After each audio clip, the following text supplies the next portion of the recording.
ଜୟ ଜଗନ୍ନାଥ। ମୁଁ ଭାନୁ, ପୁରୀର ଏକ ଲୋକ କଳାକାର। ଏହି ବର୍ଷ ଏପ୍ରିଲ ମାସରେ ହେବାକୁ ଥିବା ପୁରୀର ଏକ ଅନନ୍ୟ ଲୋକ ସାଂସ୍କୃତିକ ଉତ୍ସବ ଶ୍ରୀକ୍ଷେତ୍ର ସାହି ଯାତ୍ରା ପାଇଁ ମୁଁ ନିଜକୁ ପ୍ରସ୍ତୁତ କରୁଅଛି। ଆଜିଠାରୁ ଆମ ସାହିର ଶ୍ରୀ ବାନାମ୍ବର ମହାଦେବ ଓ ମା ପାର୍ବତୀଙ୍କ ନୂତନ ଚଳନ୍ତି ପ୍ରତିମା ପ୍ରତିଷ୍ଠା ନିମନ୍ତେ ତ୍ରିଦିନାତ୍ମକ ଯଜ୍ଞର ଅୟମାରମ୍ଭ ହୋଇଅଛି। ସାହିରେ ଯଜ୍ଞ ମଣ୍ଡପ ନିକଟରେ ସ୍ତୋତ୍ରୀୟ ବ୍ରାହ୍ମଣଙ୍କର ଶ୍ଲୋକ ଉଚ୍ଚାରଣ ଦିଗ୍ବିଦିଗ ମୁଖରିତ କରୁଛି। ମୁଁ ମଧ୍ୟ ଉକ୍ତ ଉତ୍ସବରେ କିଛି ସାହାଯ୍ୟ ସହଯୋଗ କରିପାରୁଥିବାରୁ ନିଜକୁ ଧନ୍ୟ ମନେ କରୁଅଛି।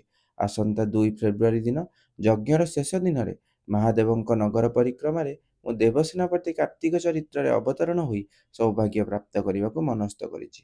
ତେବେ ଆସନ୍ତା ସାହି ଯାତ୍ରାରେ ମୋତେ ଏକ ନୂଆ ଚରିତ୍ରରେ ଦେଖିବା ପାଇଁ ଫଲୋ କରନ୍ତୁ ଓ ଭଲ ଲାଗିଲେ ସେୟାର କରନ୍ତୁ।